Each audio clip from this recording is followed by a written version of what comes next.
आज इस चर्चा में आपका स्वागत है। हमारे सामने काफी दिलचस्प स्रोत हैं जो भारत में हाल के कुछ अहम बदलावों और घटनाओं पर आप कह सकते हैं रोशनी डाल रहे हैं। जी।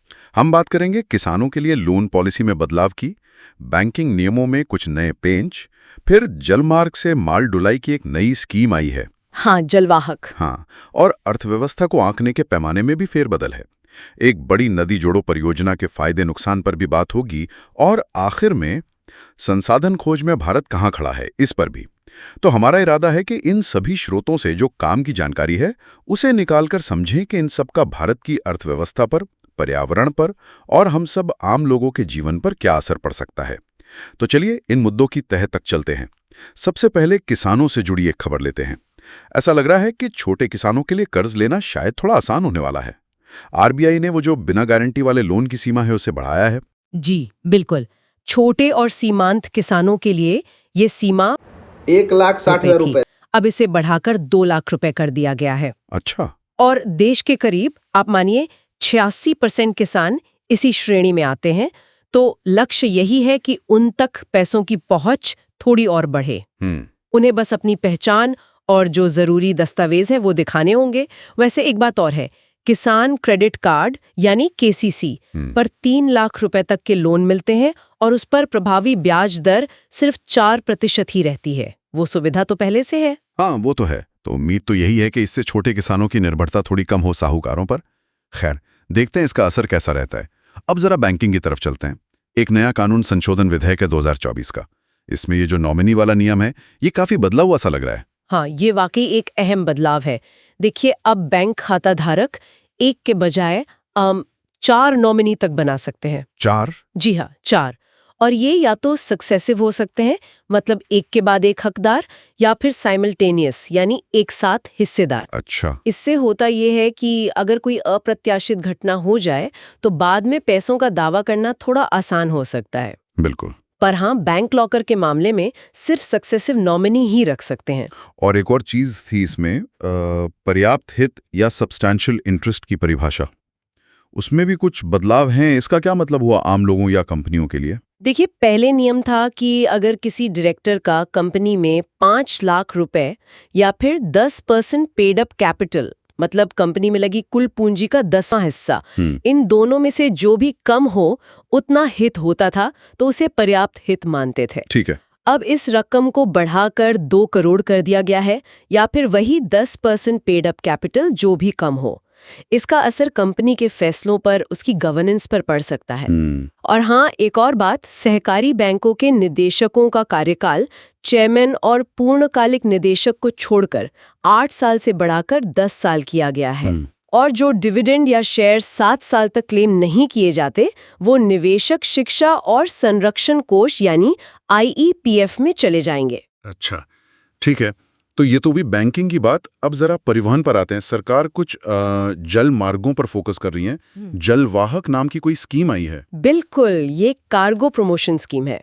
इसके तहत अगर कोई कंपनी अपना माल सड़क या रेल के बजाय जलमार्ग से भेजती है और दूरी 300 किलोमीटर से ज्यादा है, तो उसे चलाने के खर्च में, मतलब ऑपरेटिंग एक्सपेंडिचर में 35% की सीधी छूट मिलेगी। अच्छा, 35%? जी। जी। ये फिलहाल राष्ट्रीय जलमार्ग 1, 2, 16 और जो भारत बांग्लादेश रूट है उस पर लागू है।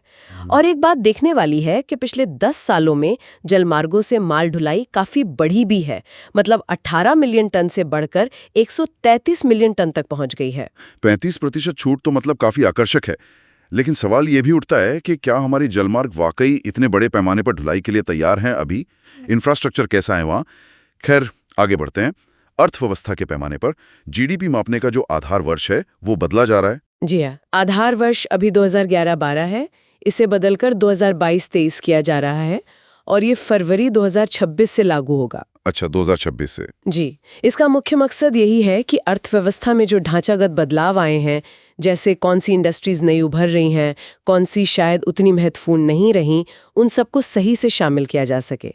साथ ही महंगाई का असर और डेटा की गुणवत्ता सुधरे ताकि जीडीपी का जो आकलन हो वो ज्यादा सटीक हो। और इसके चलते हो सकता है कि सीपीआई, आईआईपी, डब्ल्यूपीआई जैसी जो दूसरी सीरीज हैं वो भी बदलें। मतलब अर्थव्यवस्था की एक ज्यादा ताजा, ज्यादा सही तस्वीर देखने को मिलेगी, ऐसी उम्मीद है। अब एक ऐसी परियोजना की बात करते हैं जिस पर काफी चर्चा है और चिंताएं भी। केन बेतवा नदी जोड़ो परियोजना, इसका हाल ही में उद्घाटन हुआ है। हाँ, ये बहुत बड़ी परियोजना है। करीब 45,000 करोड़ की लागत है इसकी। इसमें होगा ये कि केन नदी का जो अतिरिक्त पानी है उसे 221 किलोमीटर लंबी नहर के जरिए बेतवा नदी में डाला जाएगा। इस नहर में करीब 2 किलोमीटर की सुरंग भी शामिल है। अच्छा। लक्ष्य तो बहुत बड़े हैं। 10.62 लाख हेक्टेयर जमीन की सिंचाई, 62 लाख लोगों को पीने का पानी और 103 मेगावाट पन बिजली के साथ साथ 27 मेगावाट सौर ऊर्जा का उत्पादन। सुनने में तो ये बुंदेलखंड के लिए वाकई एक बड़ी सौगात लगता है, लेकिन इसके कुछ दूसरे पहलू भी हैं जिन पर चिंताएं जताई जा रही हैं, है ना? निश्चित रूप से पर्यावरणीय और सामाजिक चिंताएं काफी गंभीर हैं। एक अनुमान है कि पन्ना टाइगर रिजर्व का करीब 98 वर्ग किलोमीटर इलाका डूब जाएगा। ओह। लाखों पेड़ कटेंगे और वन्य जीवों पर, उनके आवास पर जाहिर है भारी असर पड़ेगा। इसके अलावा 10 गांव के हजारों परिवारों को वहां से हटना पड़ेगा, विस्थापित होना पड़ेगा। तो उनके मुआवजे और पुनर्वास को लेकर भी सवाल उठ रहे हैं। ये एक क्लासिक मामला है विकास बनाम पर्यावरण और विस्थापन का। बिल्कुल। ये संतुलन साधना हमेशा मुश्किल होता है। और आखिर में एक खबर अपने पड़ोसी देश चीन से लेते हैं।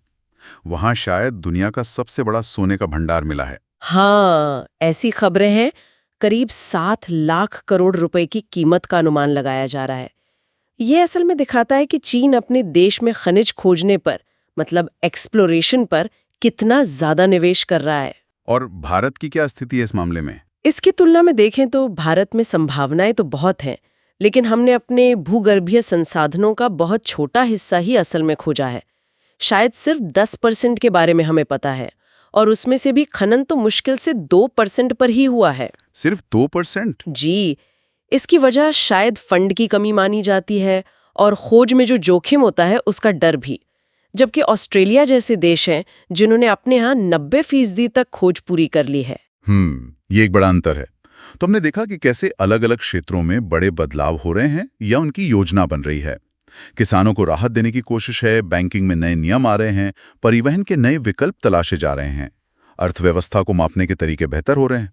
जी, ये सब देश के आगे बढ़ने की कोशिशों को दर्शाते तो हैं, लेकिन साथ ही केन बेतवा जैसी परियोजनाएं हमें ये भी याद दिलाती हैं कि विकास की एक कीमत होती है और वो संतुलन साधना कितना जरूरी और कितना मुश्किल काम है।